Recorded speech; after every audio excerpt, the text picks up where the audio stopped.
चमचोबा ठाकुर टोला वाले, उसका मोबाइल नंबर है 88 48 12 36 40।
मोर पराची माया फसाए जबरदस्ती, माया फसाए जबरदस्ती। चोरन में चुगली बेदिन में गारी खावाए दो।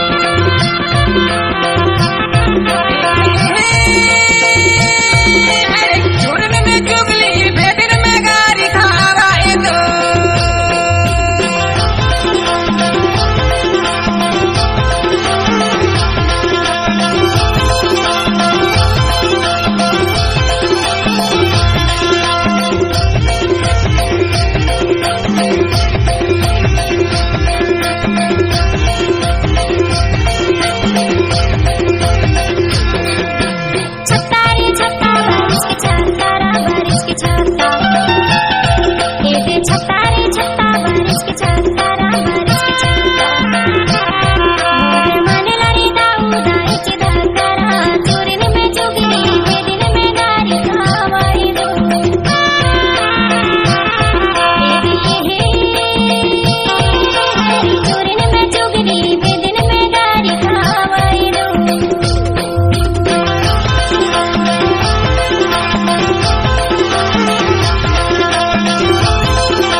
में मुनगा पाचित लगे केरा, पाचित लगे केरा।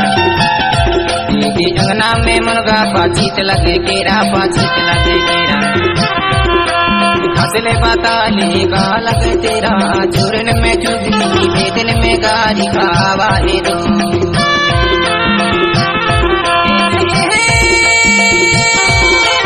चूरन में चुगली बेदिन में गारी खावाए दो।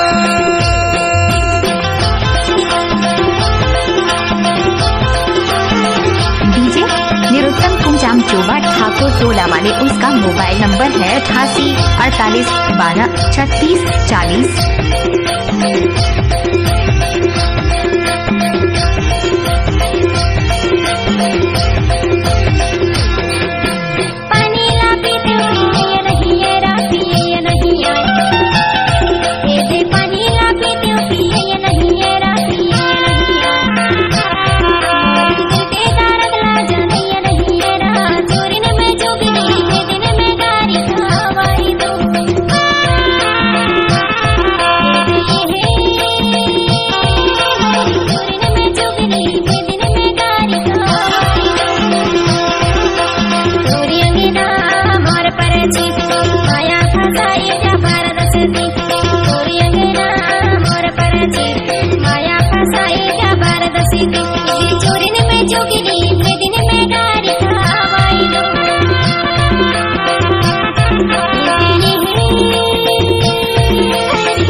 निरुत्तम चमचोबा ठाकुर टोला वाले, उसका मोबाइल नंबर है 88 48 12 36 40। चूरन में चुगली बेदिन में गारी खावाए दो।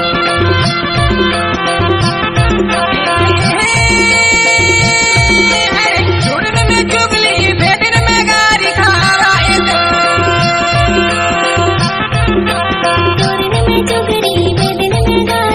डीजे निरुत्तम कुंजाम चोबा ठाकुर टोला वाले, उसका मोबाइल नंबर है 88 48 12 36 40।